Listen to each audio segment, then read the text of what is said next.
For me, all it is I go quiet. But you end up playing. They end up playing themselves.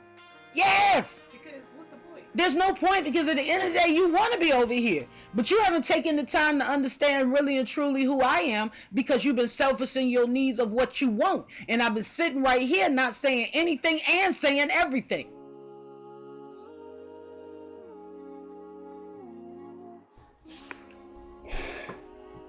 There is a widely used term, rainbow baby, which refers to a child born after a loss, symbolizing promise, hope, and beauty after a difficult time. Much like a rainbow appearing after a storm, it represents healing and renewal that can come after a loss. For you formed my inward parts and knitted me together in my mother's womb. My mother would often tell my siblings and I this story about my twin brothers, holding an old crocheted blanket she made whilst pregnant with them. Speaking with a weird mix of sorrow and joy in her voice, she spoke of a vision where two little boys came to her with a child holding hands between them, smiling and reassuring her they were all right while bringing her a blessing from heaven itself. Oh, how this comforted her aching heart. Her eyes would light up as she would talk about how God sent them to gift new life, a symbol of hope, beauty, renewal, and the continuation of God's promises, a rainbow shining through the storm. I've often wondered what it would feel like to grow up with older brothers. I imagine they would have been just like in her vision. While we may not always understand God's ways, we can trust that He is weaving a beautifully unique tapestry of our lives, with every thread holding significance and purpose. Every part of our being is curated just for our specific journey in life. I praise you, for I'm fearfully and wonderfully made. Wonderful are your works, for my soul knows it very well. Consider the remarkable truth that each life is curated with intention and purpose. We all have had those discussions, those deep questions of purpose and belonging. Do you do this or do you do that? Am I on the right path? Heaven or hell? Is it all worth it? Thinking we have the answers, then begging Jesus to take the wheel when we realize we don't. I would feel like I could jump in those moments, like life was over. I would cling to God the hardest and the purest. In our deepest despair, that's when He will appear. But it's up to us to remember that He will always be here. To open ourselves to the reality that we were made in His image. We were made intentionally and purposefully, flaws and all. A piece of creation carefully curated and designed by God. We are special. So special that an angel fell from heaven just to spend his time worrying about us. The devil will throw you a curveball that is designed to see you to fail, for you to forget that you were knitted together by God Himself, to doubt the sanity of it all, have you rethinking your whole life's purpose and existence. There are times when we have wondered what is going on and if I'm going to make it, Lord. And the elders would say, if you want to make God laugh, tell Him your plans. But my frame was not hidden from you when I was being made in secret, intricately woven in the depths of the earth. So say you didn't get the job you wanted. The car engine breaks down suddenly, holidays around the corner, bills are piling up. You're trying to start a new relationship or giving birth to a family legacy, and everything is crashing around you. The door's closing in on you, and you have run so low to the point of depression and despair that you forget who God is. But there's something about a praying believer, for they can do all things through Christ. And if you sit a while, we don't mind telling you all about it. Understanding that while you have control over your life, you are not the controller of your life. My frame wasn't hidden from you, not in these secretly depths of the earth. The text speaks of intricately woven in the depths of the earth, reminding us that He did not create us by mistake. He didn't just pull a rabbit out the hat. He was in the lab in the depths of the earth mixing up every ingredient for you. Strength, courage, love, perseverance, joy, determination, even a bit of pain and sorrow to make you wise and understanding. He formed your legs, arms, head, and back, from molecules in your gene code to your favorite color. He knows who you are, and He knows who you will become. It's how He knows you got this, as well as where He needs to step in and carry you just a little bit further. See, my mother is not the only woman to go through child loss. She is a part of a strong union of women and men who push on each day, making a difference in others' lives, taking that pain and turning it into grain to feed the people, spreading knowledge and being present in God's plan for us, for the greater of all. Your own personal journey in life is not by fault, but by design. The thing you may see as a flaw, God sees as your superpower. Those life struggles that are getting you down, God's training field to get you prepared for the blessings that are coming your way. You have the ability to overcome your circumstances with God. He does not doubt you, He created you. So don't doubt yourself or the power that God gives you. Through His love and guidance, He will not leave our side. Trials and tribulations may try to knock us down, but it won't be God's crown. Your eyes saw my unformed substance, God. In your book were written, every one of them, the days that were formed for me, when as yet there was none. It is important to have faith and hope. Your presence in life can and will influence the next person and the next person and the next person in some way. Your days were set the moment you were born, specifically for you when there was none. Humanity is a gift. It was so precious that it gets fought over every day in various different ways, with the biggest battle being for your greatest asset, your spirit and soul. You never know who you may affect when walking in your purpose, nor what blessings may come from it. Don't let negative entities win. Each day offers new opportunities to embrace the gifts God lays before us, to celebrate life in all its forms, to cultivate a spirit of gratitude for His unfailing love and grace. We must never forget that just as a rainbow appears after a storm, so too does light after the darkness. New beginnings can emerge from sorrow, and we are all shaped by our trust in God and His wondrous miracles. For my parents, I am their rainbow baby, the first living child as well as the third child from a union that almost didn't occur. Two young folks who probably would never have met if not for the military. Had my parents given up hope of their faith in God, myself, three siblings, one bonus sibling, nine grandchildren, and one great grandchild would not be here. Three generations, living generations, sprang from one unit. But it was destined to happen, as I was destined to be here to bring this message to you. I was so special, He thought to make me a rainbow baby. Hold on to God's love while you navigate through life's journeys. You're special too. It is not an easy road. In fact, I'm pretty sure I need to file a claim with all the potholes I've encountered and minor accidents all the way. But the beauty is in the journey. Being able to say, this is where I've been. I may not know where I'm going, but I know God got me, and I know what He got me where I'm headed to. Help and uplift others who may need someone along their way. Those questioning their own lives, the conduct of others.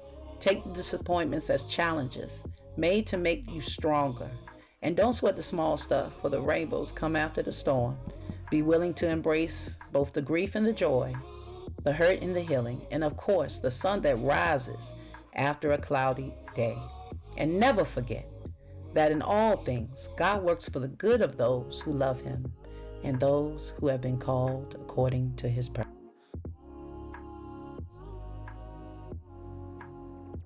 Oh my, I'm telling you, was stuttering.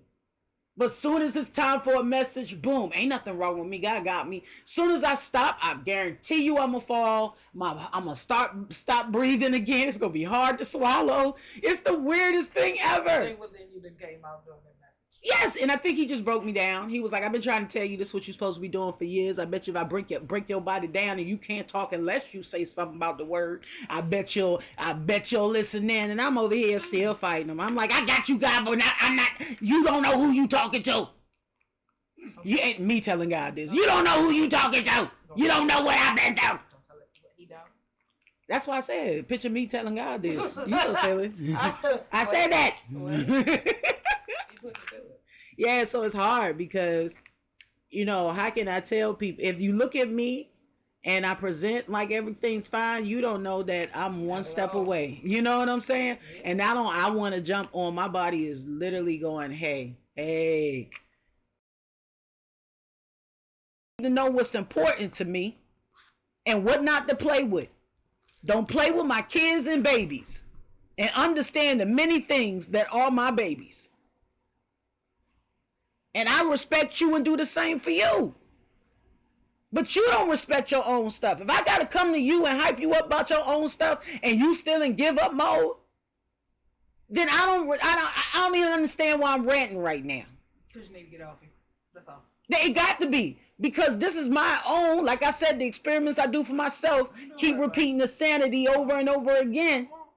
Because if she do herself like this, why am I expecting anything less right now in life? Because I'm on one of my major health moments, and I'm in an unsure place, and in the most unsure place I've ever been. Even though I thought I was in some places, no, this is unsure because I'm at another cusp in my life, another edge of something great, and I'm watching once again God shed people, and every time He shed, it just getting closer and closer and closer to my heart, and it is hurting me. So every that last shed hurt, but I brushed it off. The shed before that might have nicked, but I brushed it off. This shed that's coming up is like right on my heart, and I don't want it to shed, and that is why it's happening. And it hurts me that they are choosing to be a part of the shedding. It bothers me that they know what I have been through, yet you choose to stand in front of a knife. It concerns me that when I'm going through, and I've been through what you've been through with you, and shielded you from what I'm going through, even though you think you can handle this, but you couldn't even handle you, that you are still choosing to jump ship and think you want to land in a lifeboat that I provide. No, I may not know everything, but I know some things. I might can't see, but I can still see. Speak. My hearing is gone off, but I guarantee you I can hear a pin drop. That part. That part. I can't dance like I used to, but watch me move real quickly on you. He broke me down because I refused to understand that there was a purpose and a calling. He broke me down because even though I understood that I had a message, I still wanted to use it my way. And now I'm at a point where I can only speak clearly unless I'm speaking about him. I can only move assuredly unless I'm concrete in my moves because I've talked to him. And it is killing me that I told some of the people closest to me that this is what was going to happen, yet you are choosing this pivotal moment in life to test the theory of F around and find out.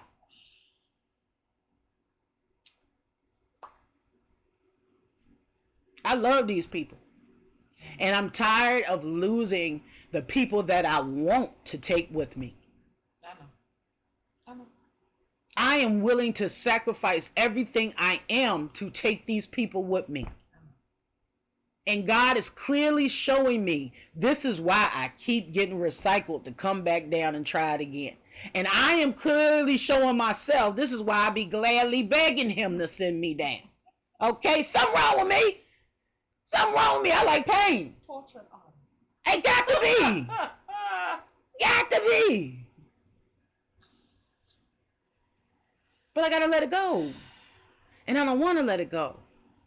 And see, that's my Achilles heel, my fix it crush. The sometimes when you're everything and anything to everybody, it pains you to know that there's sometimes you can't fix any and everything because there's somebody bigger than you and you must go to them anyway. So stop trying to be God to these people and make them see God themselves or get out the way so they can see God themselves because you are going to kill yourself trying to save them and they are unsavable right now. It is not their turn, it is yours.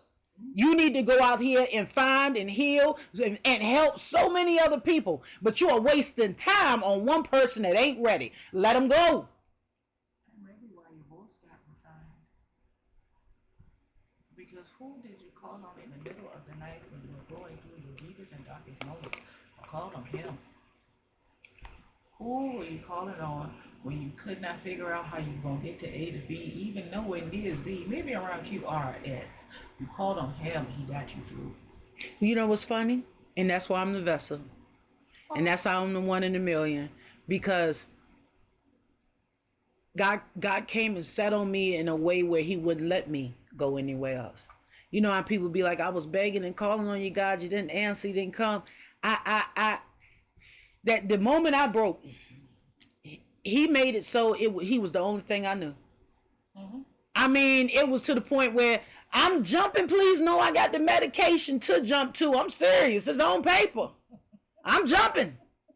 All right. Now, before I go, these people said I should let you know because, they say I came from them that came from you.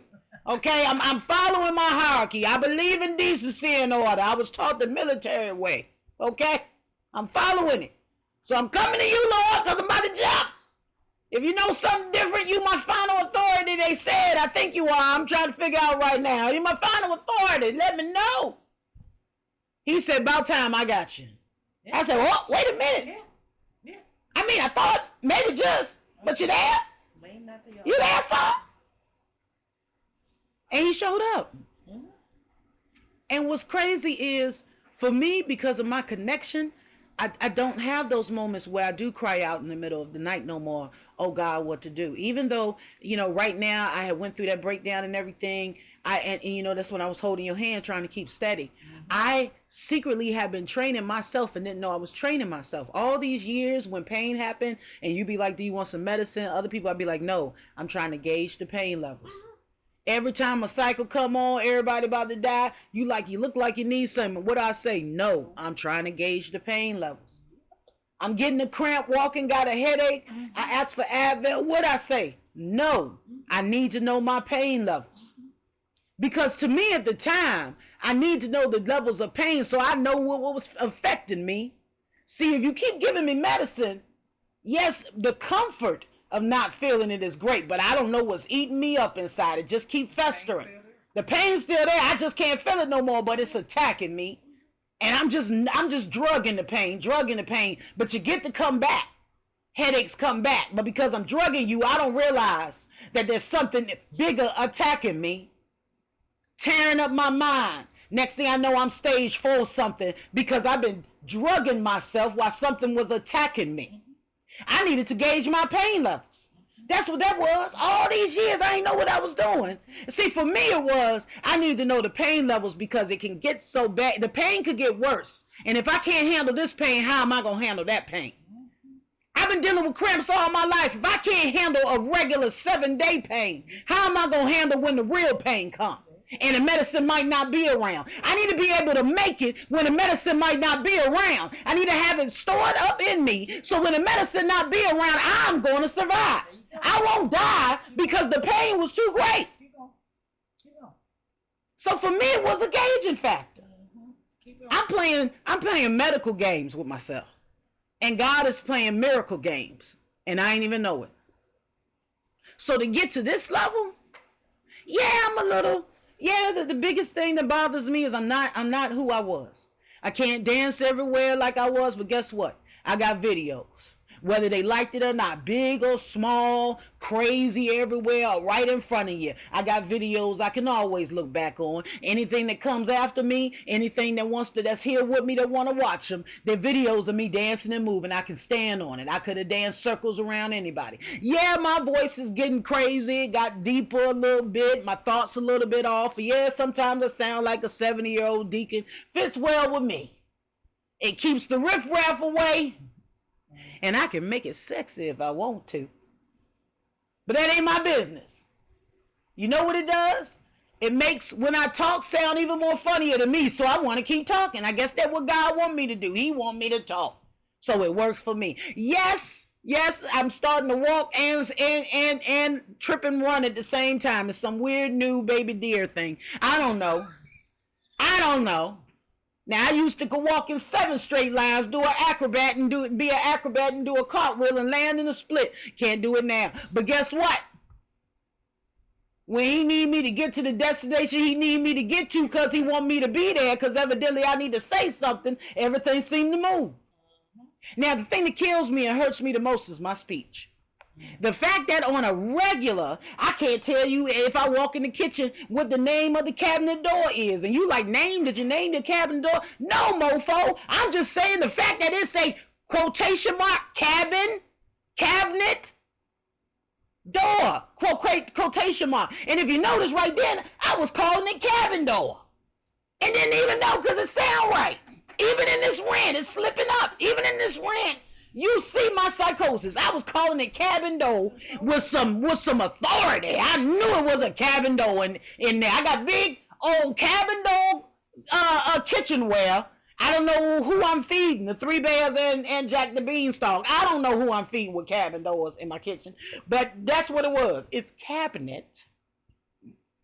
The proper term is cabinet doors, sometimes referred to as the kitchen. I can do it. Sometimes it's not there. But I find it funny, and my throat's itching now, which means I need to come to a close. Because now the regular life is sitting in everything, the foggy brain, and whatever message I was supposed to say, God said you got it out. Now He's slowing me back down. I'm about to hit the pause. Normally, when ADHD like to creep in, because I forget where I was even going anyway. Now it's the foggy brain, and I know I'm talking, but I didn't forget why I was talking. And this is normally when foolishness sets in. I ain't gonna lie, this is when foolishness sets in, and you hate it, and I understand you hate it. I do, but the bad part is you don't make it no better because if you hate it, I want to do foolishness more. I mean, I'm the foolishness. Steve Harvey thought he was doing something. He must be kin to me and my family because my daddy's side is the foolishness family. My daddy's side is bred on foolishness. You come through the door. If you raised in a Jarman family, you better have a thick skin because we ain't got time for your tears. We gonna joke you down and laugh at you. And then when you feel sorry for yourself, we gonna cuddle you and love up on you and feed you because my family gonna feed you. My uncle might give you a little something to drink, and you go outside with my cousins. We ain't gonna see you for a while. You gonna be lifted, but you gonna be all right because you gonna catch these jokes because we love you and we want you to be better. And now I'm rambling with my foolishness because I was getting ready to cut up for a second. No. I was getting ready to go in on you and the only child thing and be like, "That's why we love you and accept you in this huge family."